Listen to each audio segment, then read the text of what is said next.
बिस्मिल्लाहिर्रहमानिर्रहीम। अस्सलाम वालेकुम नाज़रीन, दुनिया न्यूज़ पर आप देख रहे हैं प्रोग्राम नुक्ता नज़र। मैं हूं आपका मेज़बान मोहम्मद अशमत जामी। मेरे साथ तशरीफ़ रखते हैं मुजीबुर रहमान शामी साहब। शामी साहब, आज दो अहम खबरें हैं। एक तो वफाकी काबीना ने एमनेस्टी स्कीम की मंजूरी दे दी है, और दूसरी मौलाना खादिम हुसैन रिजवी साहब और पीर अफजल कादरी साहब ज़मानत पर रिहा हो गए हैं। मौलाना खादिम रिजवी जो हैं, उनके लिए ये जो कदगन थी 15 जुलाई 2 माह की ज़मानत जो पीर अफजल कादरी साहब को मिली है, उनके ऊपर इसका नफाज नहीं होता। वो अपना केस कंटेस्ट करेंगे जब तक मुकदमे का फ़ैसला नहीं हो जाता। तो ये है दूसरी अहम खबर। लेकिन आगाज़ मेरे ख्याल एमनेस्टी से कर लें, क्योंकि सर आज हफीज़ शेख साहब ने मिनिस्टर फॉर रेवेन्यू, जनाब state minister for revenue Hammad Azhar साहब के हमरा और शब्बर जैदी साहब के हमरा उन्होंने प्रेस कॉन्फ्रेंस की, जिसमें एमनेस्टी स्कीम के जो सेलिएंट फीचर्स हैं उनसे सहाफ़ियों को आगाह किया, और जो हुकूमत की पॉलिसियाँ हैं आने वाले दिनों के लिए मुल्क की इकॉनमी को ठीक करने के लिए, उसका ख़ुलासा पेश किया है। तो एमनेस्टी स्कीम पहले भी आती रही है, एमनेस्टी स्कीम PTI की हुकूमत भी ले आई है। इससे क्या फ़ायदा होगा, किसे फ़ायदा होगा? देखें, शाहिद खाकान अब्बासी साहब जी के दौर में एक आखिरी एमनेस्टी स्कीम आई थी। उसमें कोई 120 अरब रुपए के करीब रेवेन्यू इकट्ठा हुआ था, और तवक्को ये की जा रही थी कि कई बिलियन डॉलर जो हैं वो भी लोग डिक्लेयर कर सकते हैं, और फॉरेन एक्सचेंज के रिजर्व्स जो हैं उनको तक़वियत मिल सकती है, और जो करंट अकाउंट खसारा है उसको उसमें कमी वाक़ हो सकती है। लेकिन ऐसा कुछ नहीं हुआ। एक तो वो हुकूमत जो थी वो बिल्कुल आखिरी दम पे थी कि जब एमनेस्टी स्कीम आई, और फिर अगरचे कि सुप्रीम कोर्ट ने भी उसमें पूरा वज़न डाला, और ये जो ख़दशात थे कि अदालतें इस एमनेस्टी को ख़त्म कर देंगी, उसे दूर कर दिया।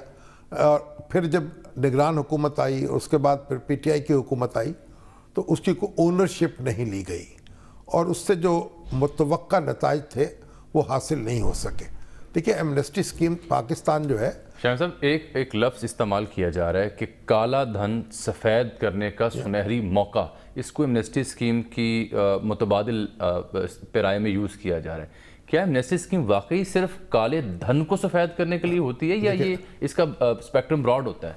देखिए, जो भी आप कान चाहे दाएं तरफ से पकड़ लें या बाएं तरफ से पकड़ लें, बुनियादी बात यह है कि जिन लोगों ने अपने टैक्स रिटर्न्स जो थे वो ठीक तरीके से दाखिल नहीं किए, अपनी आमदन को छुपाया, अपनी जायदादों को छुपाया, और उनको हुकूमत भी या FBR भी तलाश नहीं कर सकी उन एसेट्स। ठीक है, तो उसका नतीजा ये उनके लिए माफ़ी होती है कि कानून जो है आप तक नहीं पहुंच सका, इसलिए आपके पास जो पैसा है वो एक मुश्किलात पैदा कर रहा है इकॉनमी में। ब्लैक मार्केट बढ़ रही है, ब्लैक इकॉनमी बढ़ रही है, तो अब आप मौके से फ़ायदा उठा लें और अब डिक्लेयर कर दें। ये पाकिस्तान में 1958 के बाद से 12वीं समझ लें, तो अब यानी पीपल्स पार्टी की हुकूमत ने भी एक एमनेस्टी दी, नवाज शरीफ साहब की हुकूमत में भी ये जो मुशर्रफ साहब ने भी तो दी थी, मुशर्रफ साहब ने भी दी। बिल्कुल। लेकिन कोई भी स्कीम जो थी ना वो अपने अहदाफ हासिल नहीं कर सकी, क्योंकि लोगों ने उस तरीके से डिक्लेयर नहीं की अपनी जायदादें। क्यों? कि लोगों को पता है कि ये पाकिस्तानी रियासत जो है वो इस तरह की गीदड़ भपकियाँ जो है वो देती रहती है और बढ़ के मारती रहती है। इसके जो हुक्मरान हैं वो अपने कुछ महदूद मकासद के लिए इस तरह की स्कीमें लाते हैं, और फिर जो टैक्स अवेडर्स हैं और जो काला धन रखे हुए हैं वो अपने ऐश करते रहते हैं, उनको पूछने वाला कोई नहीं होता। सही है। नतीजा ये है कि ये मजाक बन गया है पाकिस्तान में। दुनिया के कई दूसरे मुल्कों में भी कभी ना कभी कोई एमनेस्टी स्कीम आ जाती है, लेकिन 10 साल 20 साल 30 साल के बाद, और फिर उससे मकासद हासिल होते हैं, लोग उससे फ़ायदा उठाते हैं।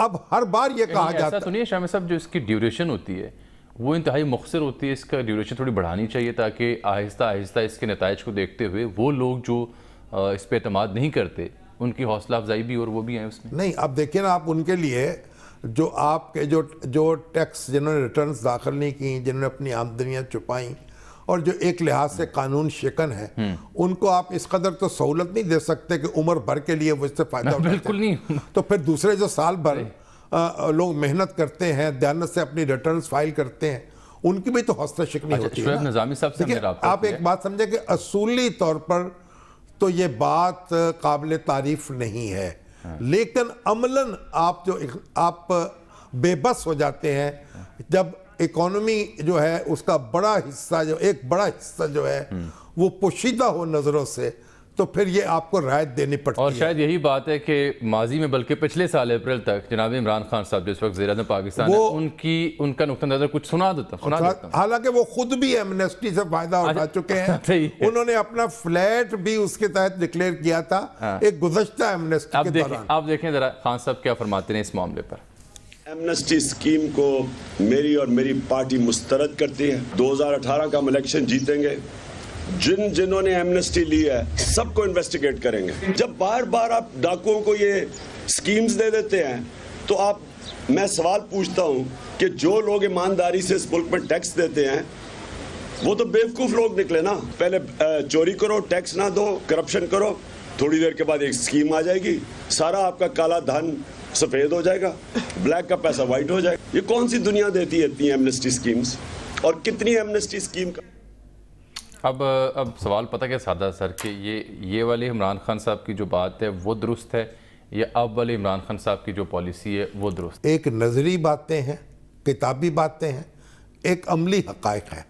जब आप अमली हकायक को देखते हैं और देखते हैं कि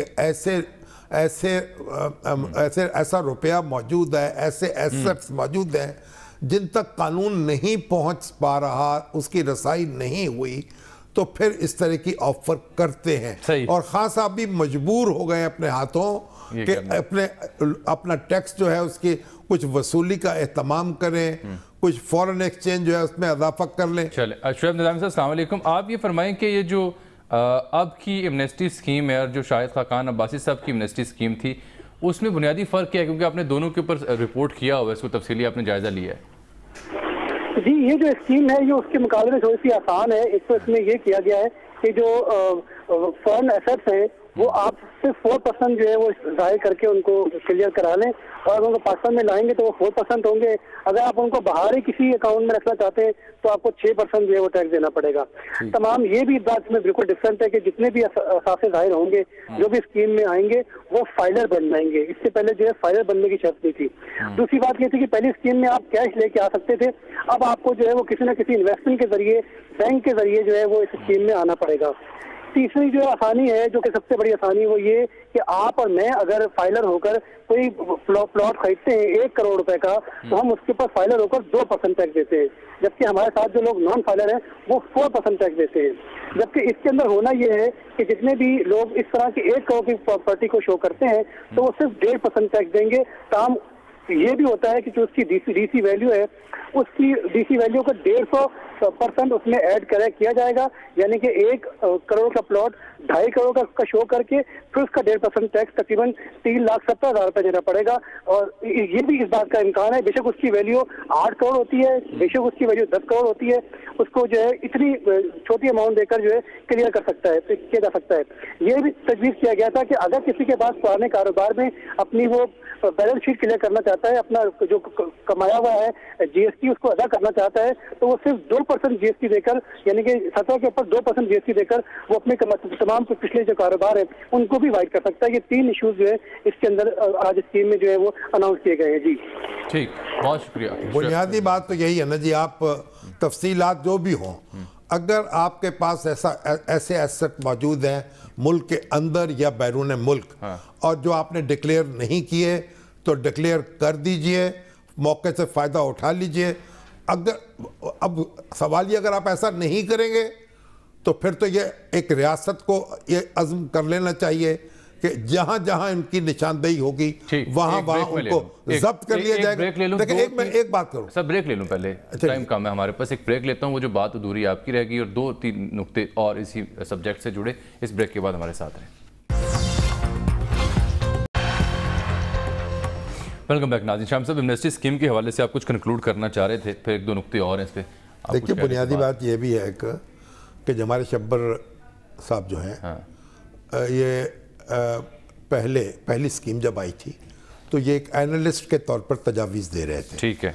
अब ये FPR के चेयरमैन हैं, इनके पास पूरा मौका है کہ دل کھول کر جو چیزیں کرنا چاہتے ہیں وہ کریں. نہیں اب تو ایک تو سمجھ یہ آئی نا کہ وہ ان کی اجازت کے بغیر کسی جگہ پہ منہ اٹھا کے چھاپے نہیں مارے جا مگر انہیں نہیں, وہ تو آپ اکاؤنٹ نہیں کر سکیں گے نا فرید. کچھ نہ کچھ تو نہیں, اصل بات یہ ہے کہ آپ اس پہ کتنا اس کو مؤثر بناتے ہیں عملاً, ٹھیک ہے, اور پھر ایف بی آر کو کتنا منظم کرتے ہیں کہ کوئی شخص اس کی آنکھ سے چھپا نہ رہے. بنیادی بات یہ ہے. آج حفیظ شیخ صاحب نے اس بارے میں وضاحت کی کہ یہ مکمل بااختیار ہوں گے اس سلسلے میں, اور جو چاہیں وہ فیصلہ سازی کر سکتے ہیں اپنے معاملات کو بہتر کرنے کی. اب دو باتیں, نتیجہ بتائے گا نا نتیجہ. اب سر یہ 18 اپریل کو آپ کو یاد ہے اسد عمر صاحب کی سبکدوشی ہوئی, تو اسی دن کابینہ اجلاس بھی تھا. اس میں کچھ لوگ یہ بتاتے ہیں کہ اس اجلاس میں بھی ایسی ہی ایمنیسٹی اسکیم جو ہے وہ پیش کی گئی, اس پہ مشاورت ہو رہی تھی, اور کئی پارٹیسپینٹس نے, وزراء نے اس پہ بڑی تنقید کی تھی, اور بلکہ اسد عمر صاحب کی طرف ان کی توپوں کا رخ تھا. تو تب تو وہ اسد عمر صاحب ظاہری بات ہے فارغ ہو گئے, لیکن آج اسی ایمنیسٹی اسکیم پر کچھ 1% اوپر نیچے کر کے تو تمام وزراء اس کی تعریف کرتے دکھائی دیتے ہیں. تو وہ اسد عمر صاحب سے مسئلہ تھا. پھر اس کا اصل میں دیکھیے اس کا مطلب یہ ہوتا ہے کہ کوئی اصولی معاملہ نہیں ہوتا. اب خان صاحب جو ہیں, اب جو تقریر ان کی سنی آپ نے, یہ ساری سیاست ہوتی ہے. جب کوئی شخص آپ کو کھل رہا ہو اس کی ہر بات آپ کو بری لگتی ہے.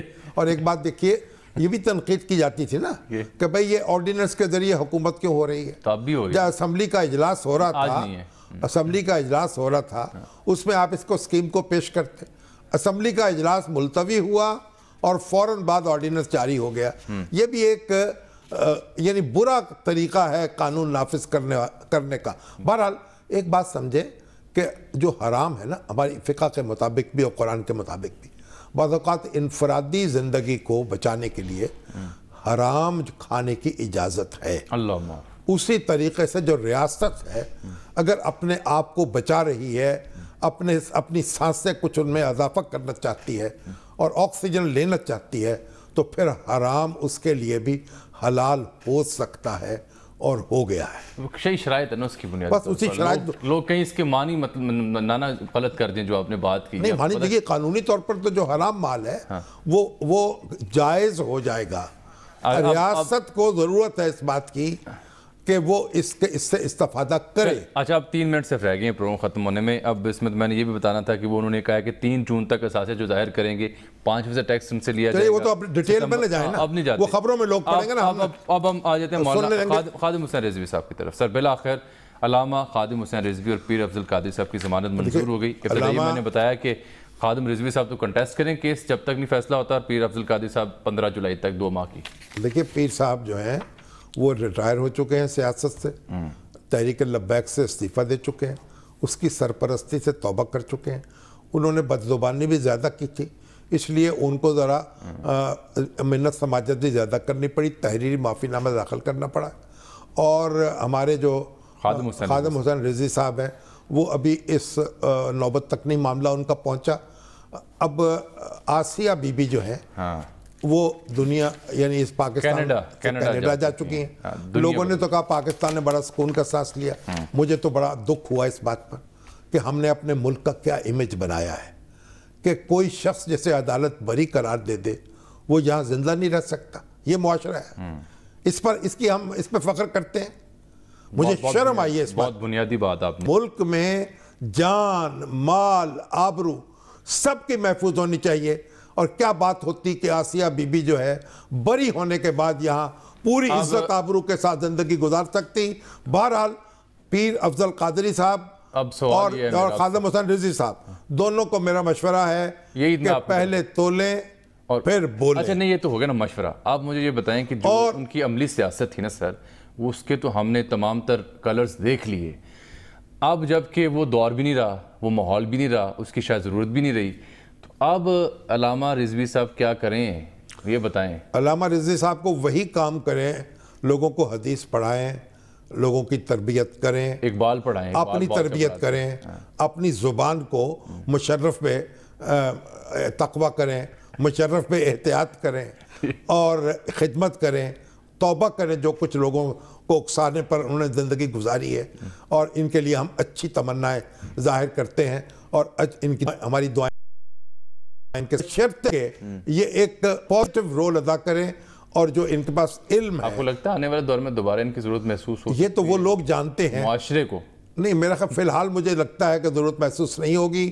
ابھی تو لینے کے دینے ان کو پڑے ہوئے ہیں پہلے کیے ہوئے کے, اور اسی کا جو پہلے کا کیا ہوا ہے اس کے جو نتائج سامنے آ رہے ہیں وہی بھگتائے نہیں جا رہے ہیں, تو آگے کیسے ہمت کریں گے فی الحال.